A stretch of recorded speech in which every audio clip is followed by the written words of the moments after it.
Is going on YouTube? Welcome to the Living Freed channel. My name is Tyler Freed, and in this video I'm going to be responding to a comment that I got on my last video. So sometimes I like to do that for those of you that have recently subbed to the channel. A lot of times my videos are spawned by comments that I get, and especially comments where people either disagree with me or they're trying to say something negative. I like to give a rebuttal. And this is one of those comments that I would like to give a rebuttal to and just kind of explain how this person really doesn't understand what they're talking about, number one. And also, I believe that with what I'm about to talk about, it's actually going to help those of you that are new to trucking, where you don't really understand the trucking industry and the differences between what I'm about to discuss.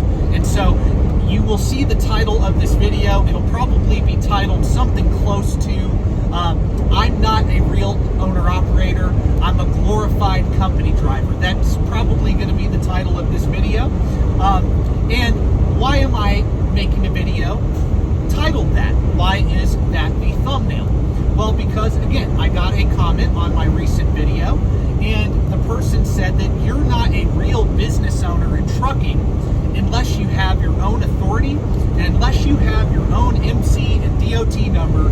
You are not a real owner-operator, because they take, by leasing onto a company, they take half the responsibility off of you, and so you're not a real business person. Now, I've watched YouTube trucking for a very long time, many different YouTube truck drivers that have been on here, and there's always been a debate about what is a real owner-operator. And I'm going to explain in this video the differences between a lease driver, well, I'll even do company driver, lease driver, owner-operator, and carrier or fleet owner. I will explain the differences in this video. So again, if you're new, I appreciate y'all for being here. Just stay tuned till the very end, because it's important so that you can hear the entire point that I'm going to be making. And so my response to that person is, number one, I'm going to respond to him and then I'll explain the differences. Number one, my situation is I am not owned by Crete Carrier. I am not. I own a truck. I have the title to this truck. It is paid for in cash. Now, I did decide, instead of going to get my own authority, I did decide to partner or lease my truck on to Crete Carrier. And by doing that, I am partnering with them. Now, they do take a percentage off of each load. Now, there are set rates at Crete. It is a mileage rate. There are different tiers at Crete, but it's a mileage contract. Why? Because Crete has contract freight, so their rates are set in stone. I actually prefer that over running off of the spot market. I'm not going to get deeply into that, but for my own personal situation, Crete's situation works better for me. It does, 100%, than going out and operating off of the spot market. Whether I was leased onto a carrier that operates off the spot market, or whether I had my own authority. Either way, working under Crete, leasing onto Crete, is a better situation for me, because not only do I get the contract freight, I get a lot of drop and hook, I get direct customers, I don't have to worry about factoring, I don't have to worry about dealing with brokers, I don't have to worry about dispatching, I don't have to worry about load planning, I don't have to worry about sales, I don't have to worry about marketing. You are right, I don't have to worry about a lot of the different aspects there are to running your own authority. That is true. But I will hit you with this. And again, this is my response to the person, and I'll explain the differences between the different types of drivers there are. But I will respond to you with this. My situation with Crete is better right now in the current trucking market that we're in. I am 100% netting more money to me after fuel, after my fixed costs, after everything. I am 100% making more money at Crete than I would with my own authority. That is debt-free either way, by the way.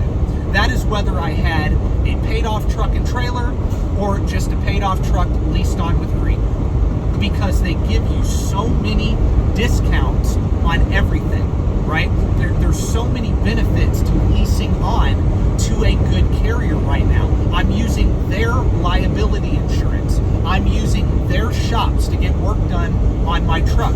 I get their 100% of their fuel discounts. I get 100% of the fuel surcharge. So yeah, when fuel spikes really, really high, guess what? I am compensated for that rising cost in fuel.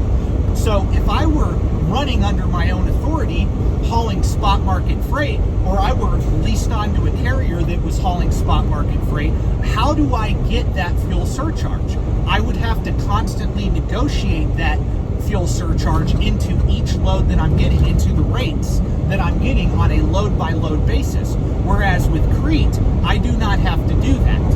And I like that. Why do I like that? Because it makes it a lot easier running contract freight with the fuel surcharge, with the discounts on fuel, the discounts on parts and shop time, the hourly rates at their shops, with all of the different advantages. Oh, access to their trailer network. I don't have to go out and buy a trailer. I use theirs. There's no fee for it. Those are some of the benefits of working for Crete. Oh, by the way, I also have load choice. Kind of like, now I don't have a load board at Crete, but there is load choice. They do send you most times, if there's a lot of loads in an area that you're going to, they will send you 3 or 4 different loads to choose from, and you get to pick. There is no forced dispatch at Crete at all as a owner-operator. Now, if you're a company driver, you don't get that, but as an owner-operator, it is entirely different. Oh, I can fuel wherever I want, and there's a lot of flexibility here at Crete. Also, while at the same time, they're taking away so much of that extra back office paperwork, just that back office work that I don't have to do by partnering with Crete. So that's my response to you. And 100%, I'm not lying, 100%, I looked at getting my own authority. I did consider it. I have the money to go buy a trailer cash right now. I could go buy it and get my own authority. 100%. It wouldn't take me very long to do it. I already got an LLC. I already got a truck. All I would need to do is get my MC and DOT number and BOC3 and UCR and all the different paperwork you have to file. I could go do that right now. And I've looked at the numbers. I've broken it down.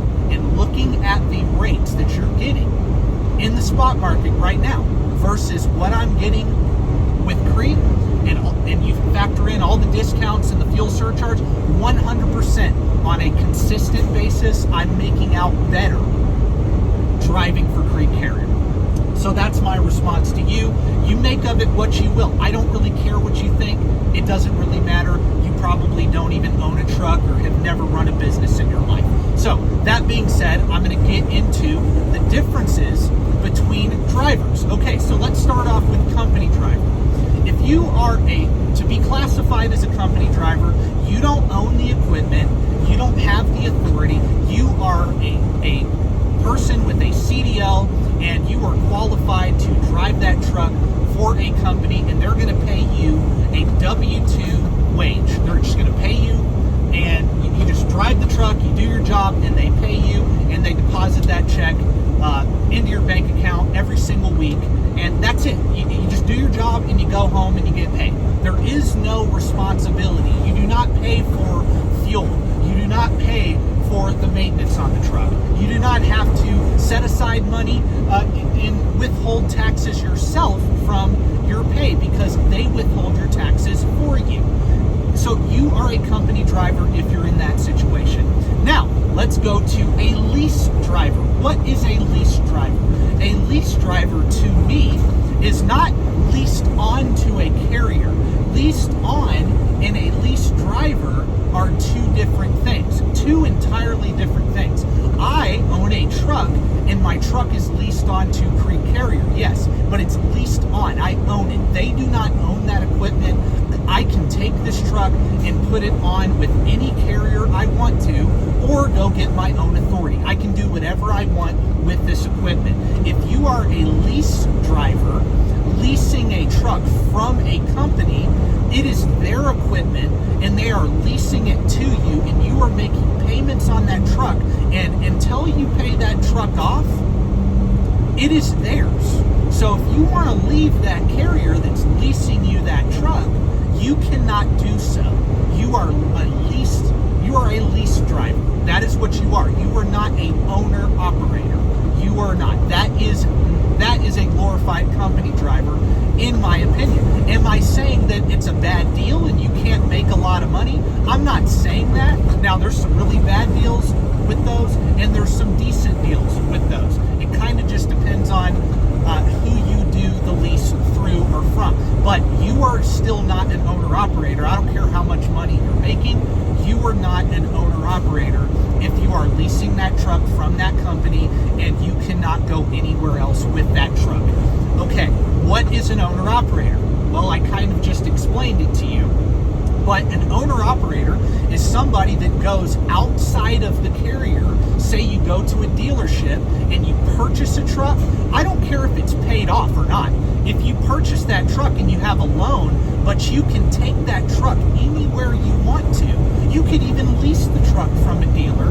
As long as you can take that truck and go anywhere you want to with that truck, you are an owner-operator. 100%. Maybe not the lease. If you lease it from them, you're still leasing the equipment. But if you buy a truck, and whether it's paid for in cash or you have a loan on it, is irrelevant. That really is irrelevant. Now, some people will debate that. But no, you own it because you are paying towards that truck. Now, the bank does own part of it because you have a loan, but you still have equity in that truck, and you still have the autonomy to go wherever you want to go. If you are going to be an owner-operator, that is what I believe to be the best way to do it, is go buy your truck and have the ability to go anywhere you want to go with that truck, okay? Now, this person did say, oh, well, you're not a real owner-operator unless you have an MC or DOT number, your own numbers, right? No, you are not an owner-operator by getting your own operating authority. Now, you can be an owner-operator and have your own authority, but when you have an authority, you are actually a carrier. You are a motor carrier. You are not an owner-operator solely. You are not. You may be an owner-operator who just has one truck and one trailer, and you're a one-man show and that's it, right? You may have that, but nonetheless, you are still a carrier. Whether you have one truck or 1,000 trucks, you are the carrier in the eyes of the FMCSA. That is what you are. You are different than what I'm doing, actually. You are the step above. Yes, you are, because you are responsible for everything. Everything, right? Now, if you're an owner-operator leased on to somebody else's MC and DOT numbers, you are still an owner-operator. You just don't have your own authority. That's it. But you're still running a business. So, according to this person, right, Landstar is a great example. Landstar is 100% an owner-operator company, and so none of those guys are W-2 workers. None of them. They all own and operate their own trucks. They even own some of their own trailers. And what you're saying is those guys are not owner-operators because they don't have their own authority. They're leased on to Landstar's authority. That's stupid. That's kind of like saying a person that owns a McDonald's franchise is not a real business owner or a real restaurant owner because they're using McDonald's brand. It's the equivalent. It's the same thing. Think of leasing your truck on somewhere to another carrier as franchising and trucking. It's really no different. It really isn't. And if you go get your own authority, you're creating your own brand. That is what you're doing. Am I against getting your own authority? No, I'm not. I'm not saying it's a bad idea.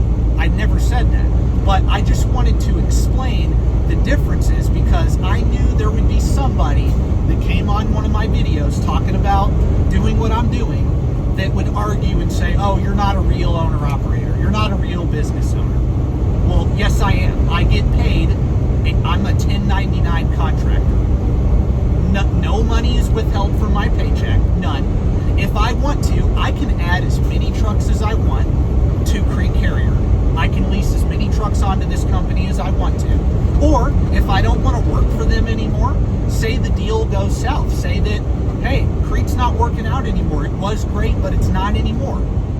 I can just take my equipment and go elsewhere. I am a business owner. My LLC, I do have an LLC, and it owns the equipment. I don't personally own this equipment. The LLC does. It doesn't matter whether you have an authority or not. If you own and operate that truck and you're responsible for all of the expenses, the fuel, the maintenance, everything, and you're paid a 1099, you are a business owner, whether you know it or not. You are an owner-operator. Now, you may not have your own authority, but that is irrelevant when it comes to what we are talking about. So, I hope that clarified everything for y'all who don't really understand that. I tried my best to explain it. If you disagree with me, that's totally fine. Then you don't know what you're talking about, and that's okay to not know what you're talking about. But that is my video for today. I did want to explain the differences in this video. So if you like the content and you made it this far, please like the video, sub to the channel, and stay tuned for more videos like this in the future. God bless you, and